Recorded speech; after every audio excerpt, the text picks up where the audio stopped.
वेद पुराण है जो सनातन को बताता है कि क्या है। और ये चीज़ में जो हिंदुओं में जो भेदभाव है उसको कहना चाहते थे, तो उसको वो तो शुरू से देखा जा रहा है। हमारे देश का विभिन्न और कई नाम नहीं हो सकता है, हम बुला सकते हैं, लेकिन संवैधानिक रूप से हमारे देश का एक ही नाम हो सकता है। तो इसी विधि पे नमस्कार, आप देख रहे हैं नेशन सिटी लाइव। मैं हूं सुधेंदु रमन, हमारे साथ आश्रिति शर्मा जी हैं। मैम, जिस तरह से सनातन धर्म को लेकर पूरे देश में बवाल मचा हुआ है, तरह तरह के बयान आ रहे हैं और सियासी नई इस पर समीकरण बनाए जा रहे हैं, क्या कहेंगे? देखिए, सनातन पे हमने कई बार बहुत चीज़ें लिखी हैं और बयान भी मेरा आया है। इस पे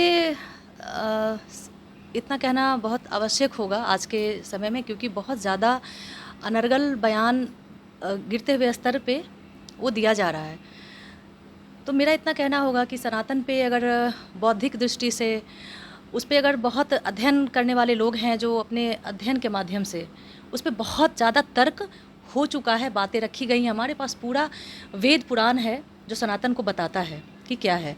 और ये चीज़ें पटल पे कितनी दफ़ा हमारे नेताओं ने और बड़े बड़े ज्ञानियों ने रखा है, लेकिन उसके बावजूद भी जब इस तरीके की बातें उठती हैं, और उसके खंडन में भी वो कहते हैं कि हम जाति पात में जो हिंदुओं में जो भेदभाव है उसको कहना चाहते थे, तो उसको वो तो शुरू से देखा जा रहा है और कहा जा रहा है, और हर व्यक्ति कहीं ना कहीं एग्री करता है कि बहुत तरीके का भेदभाव हमारे समाज में आता रहा है, आज भी होता होगा कहीं ना कहीं। उसके लिए आप किसी धर्म को, किसी संस्कृति को मिटा देने की बात करते हैं, ये तो प्रथा आपका पहले से चला आ रहा है, ये तो इतिहास गवाह है कि मिटाने की कोशिश की गई है हमारे संस्कृति को। क्यों टारगेट किया जा रहा है? जितने भी मतलब लोग टारगेट सनातन को नहीं किया जा रहा है, ये एक दो जगह को खुश, दो समाज को खुश करने के लिए एक कमज़ोर कड़ी इनके पास ये रह गई, या कहिए कि मजबूत कड़ी इनके पास रह गई है। ये देख रहे हैं कि मोदी जी, हमारी सरकार भाजपा की लगातार मजबूती से आगे बढ़ रही है। 19 में आ गई बहुत अच्छे से, और अब 2024 है। इनके पास, इनको हिंदुओं पे विश्वास नहीं रह गया है। कहीं ना कहीं इनका विश्वास डगमगाता है कि हिंदू कहीं ना कहीं मोदी जी के साथ हैं, देंगे। अभी राम मंदिर आया है तो उसके लिए भी हम लोग उनके साथ हैं। मतलब साथ नहीं दे रहे हैं उनका? साथ दे तो शुरू से रहे थे, लेकिन अभी उनको खुश करने की जो तरीका है, और हमारे यहाँ ये जो एक वर्ग है जिसको वो बांटते हैं, सनातन मीन्स हिंदू, ऐसे लेकर वो चलते हैं, और उसको सोचते हैं कि हिंदू धर्म को हम कैसे बांटे जातियों में, तो ऐसा कुछ करते हैं। और फिर ऐसा बयान से वो पलटते हैं कि नहीं नहीं, हम सनातन की बात इसलिए कर रहे थे क्योंकि अभी हम कहे ना कि वो उसमें बहुत खोट है, भेदभाव है, नीच ऊंच है, तो ऐसे बोलकर फिर वो ऐसे टारगेट करते हैं। तो वो उन्हें भी खुश करते हैं, कुछ धर्मों को, और वो हमारे जो सनातन धर्म है उसमें भी जो वर्ग है उसको वो बांटते हैं। तो इनका कहते हैं कि एक तीर से कई निशाना, वो ये करते हैं, और लाभ कुछ नहीं होगा। लाभ ये है कि देखिए, आप इतने लोगों को आप आहत कर रहे हैं, यही लाभ है आपका। अच्छा, जगदानंद सिंह ने एक बड़ा बयान दिया है कि जो चंदन टीका लगाते हैं वो सनातनी नहीं है। सही बात है, आपने नहीं लगाया हुआ है, नहीं लगाया हुआ है, तो ऐसा तो ये अनर्गल, देखिए क्या है ना कि अभी जब ये इशू उठा है ना सनातन वाला, सबको सब कुछ बोलना है, कोई पीछे न रह जाए। हम और आगे बढ़ें और हम ज़्यादा बड़ा नेता बन जाएं, हमको कुछ बड़ा चीज़ मिल जाए, या हमारी पार्टी को भी 10-12 वोट कहीं से मिल जाए। तो इस होड़ में जिनको कोई शब्द नहीं मिल रहा है टारगेट करने के लिए, वो चलो यही वाला अभी हवा उठा है सनातन वाला, इस पे कुछ टारगेट कर दो। कुछ नहीं मिला तो चंदन टीका लगाना या नहीं लगाना, या क्या खाना, या क्या पूजा करना, या क्या पद्धति है, सिर्फ इन्हीं चीज़ों को लेकर सनातन नहीं है। और भी कई तरह के संस्कार हैं। टीका चंदन के अलावा भी हमारे सनातन में इतने नाना प्रकार के संस्कार हैं। ये पूरा हिंदुस्तान सज कर के गुलदस्ते के तरह है, तो सनातन की वजह से है। कहा जाता है कि 33 करोड़ देवी देवता हैं, तो आखिर सनातन को लोग दरकिनार क्यों कर रहे हैं? वो मानते हैं, अगर वाकई में आप गहराई में जब जाएंगे ना तो देखेंगे कि वो अपने घर में, अपने मंदिर में छुपकर बहुत पूजा करते हैं और खूब सर रगड़ते हैं। लेकिन ये एक सिर्फ और सिर्फ नेतागिरी है, राजनीति है, चमचागिरी है, और जितने प्रकार के आप खराब शब्द इसमें जोड़ सकते हैं, ये बस वही है कि कहे ना किसी को खुश करना है, और खुश करने के लिए आप लाखों को दुखी कर रहे हैं। ये लोग देवी देवताओं से नफरत नहीं है, इनको कुछ भी दिक्कत नहीं है सनातन धर्म से, सिर्फ राजनीति है। ये हम लिख कर दे सकते हैं, ये सिर्फ एक राजनीति है। ऐसे लोग आप उतने दूर मुद्दे पे अगर जाते हैं तो जो स्टालिन का कहानी है, अगर आप वहाँ पे जाते हैं, उनके बयान पे जाते हैं, तो उनकी पत्नी मंदिर मंदिर घूमती हैं। अब सबका देखिए ना, जब भी उनको ज़रूरत होती है ईश्वर का, भगवान का, वो जाते हैं दरबार में। ये सिर्फ दूसरे लोग जो साधारण व्यक्ति हैं, मतलब गुल खाए गुलगुल्ला से परहेज है। परहेज उनको नहीं है, परहेज दूसरे को दे रहे हैं। उनका जो कहना है ना कि ये बीमारी है, मेरे लिए नहीं बीमारी है। ये जो बीमारियों का नाम गिना है, हम नहीं गिना सकते अपने धर्म के लिए। ये बीमारी जो गिनवाते हैं ना, ये उनके लिए बीमारी नहीं है, उनके लिए तो फूलों का हार है सनातन। ये बीमारी बोलकर वो दूसरों को डरा रहे हैं, ऐसे वर्ग को डरा रहे हैं, ऐसे लोगों को डरा रहे हैं कि वो बेचारे समझ ना पाएं चीज़ों को और कहें कि नहीं ये तो सही कह रहा है। कुछ लोग सही कहेंगे, कुछ लोग नहीं भी कहेंगे। कुछ लोगों को वो तोड़ने की कोशिश कर रहे हैं, कुछ लोगों को मानसिक रूप से वो प्रताड़ित कर रहे हैं देखा जाए तो। और ये जो बीमारी है ना, वो उन लोगों के दिमाग में डाल रहे हैं। ये सारा कोरोना का बीमारी वैसे कुछ लोगों के दिमाग में ये डालने की कोशिश कर रहे हैं और कुछ नहीं इसके सिवा। G20 की बैठक जो है दिल्ली में हो रही है, कैसी उपलब्धि मानेंगी इसे आप?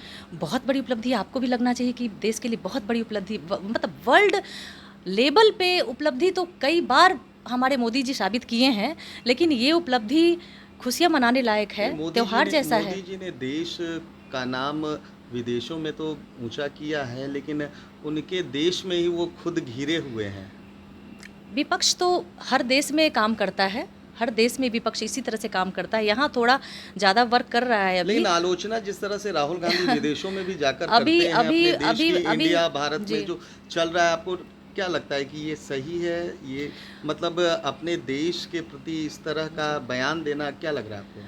अभी आप देखें कि यहाँ कल G20 का चल रहा था और आज से हम लोग उसको G21 बुलाएंगे, क्योंकि अब 21 देश शामिल हो गए हमारे। मोदी जी उसमें बहुत बड़ा रोल निभाए हैं। ये सम्मान की बात है देश के लिए। तो इस तरह का चीज़ हमारे देश में एक त्योहार बहुत बड़ा मनाया जा रहा है, फेस्टिवल, और पूरा देश खुश है।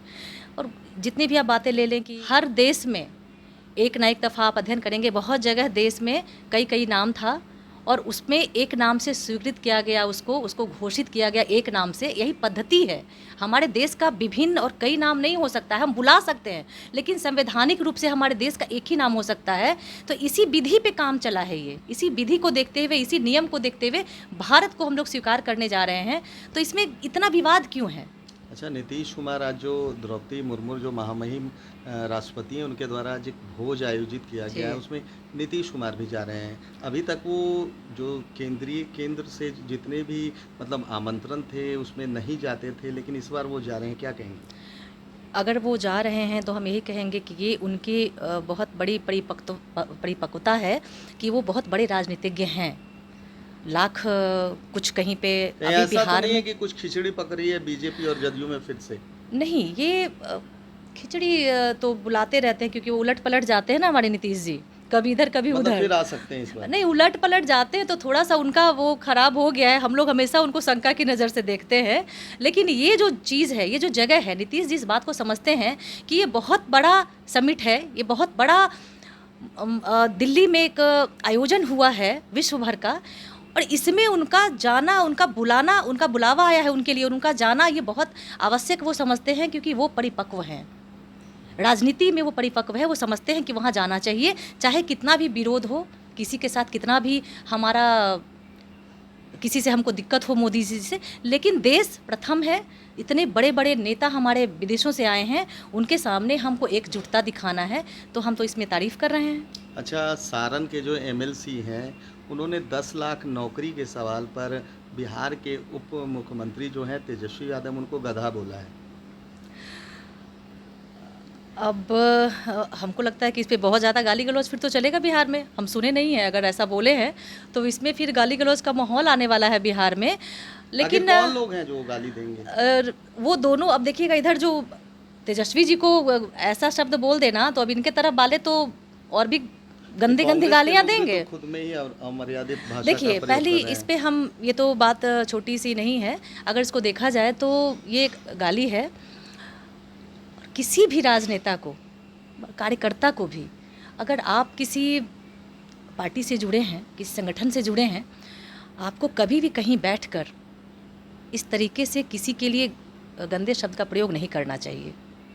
आप अगर बहुत बड़े भी हैं, कोई आपसे उम्र में छोटा भी है, लेकिन उसका पद का गरिमा होता है।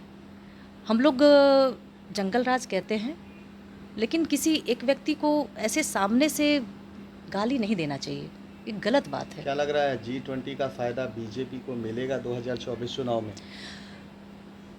मोदी जी को पहले से ही बहुत फ़ायदा है। हमारे देश का हर आदमी, हर वर्ग, हर हिंदुस्तानी उनको चाहता है। विपक्ष थोड़े बहुत हैं जो नहीं चाहने वाले हैं, लेकिन उनको चाहने वाले, हम तो कहते हैं कि 140 करोड़ में 140 करोड़ है। अंदर आत्मा से वो लोग सभी चाहते हैं मतलब कि क्या इंडिया अच्छा पर काम कर रहा एनडीए है। भारी पड़ेगी इस बार। भारी पड़ेगी इस बार। और जो G20 की बात की है, G21 आज से हो गया, उसकी जो बात करें तो इसका लाभ बहुत होगा। हमारे देश के जो युवा वर्ग हैं, जो पढ़े लिखे वर्ग हैं, वो समझ रहे हैं कि हमारे देश के लिए कितना गर्व का बात है।